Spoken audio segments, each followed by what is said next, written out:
So Charlene, you have two adult children, and as well you speak to young people a lot. What did you do to try to teach your kids about their family history and their culture? We lived it.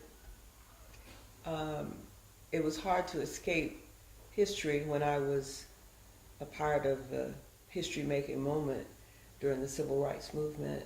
Um, and so from those days on, um, this was a part of our life. As a reporter, I covered African American issues. I covered issues in Africa and other parts of the diaspora. So it just came naturally. I never sat down and said, read this book, because it was just there. And I never had to test them because they lived that history. Sometimes I got a little bored with having to talk about my own history for television, for magazines, and so forth. But they just absorbed it.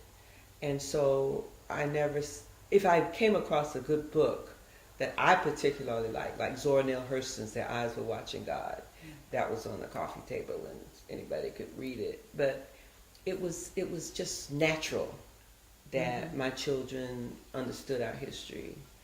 And yet, not long ago, Skip Gates found my roots, and while I knew a lot about my history, there were things in it that I didn't know, and my adult children just gravitated to that because it went farther back than I had ever gone in our history. It went back to slavery times and then segregation and all of that. So it was, and you mentioned Nigeria.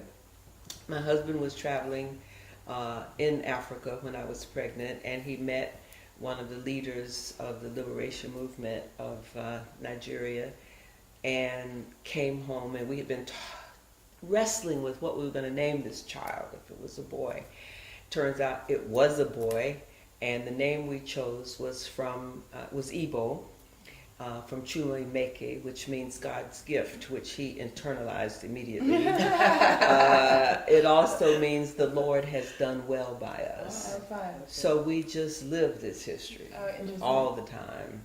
It's funny, I actually am a book publisher, and I got a proposal in called Baja and Lucy, and it's about a black family before the American Revolution who did things that we don't think of black families doing so early in American history. They owned land in the Northeast.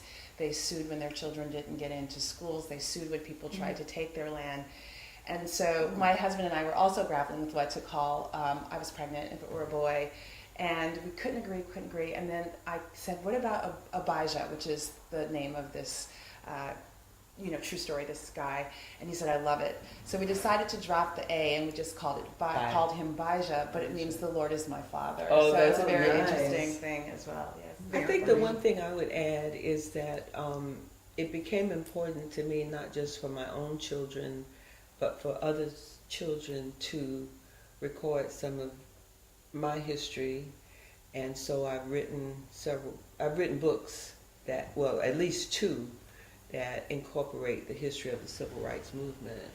And one was written, I did a special one for younger readers because I think it's very important, like you have articulated, for our young people to absorb our history and understand where they have come from and some of the challenges that were faced by young people and how young people were the ones who helped us move towards a more perfect union.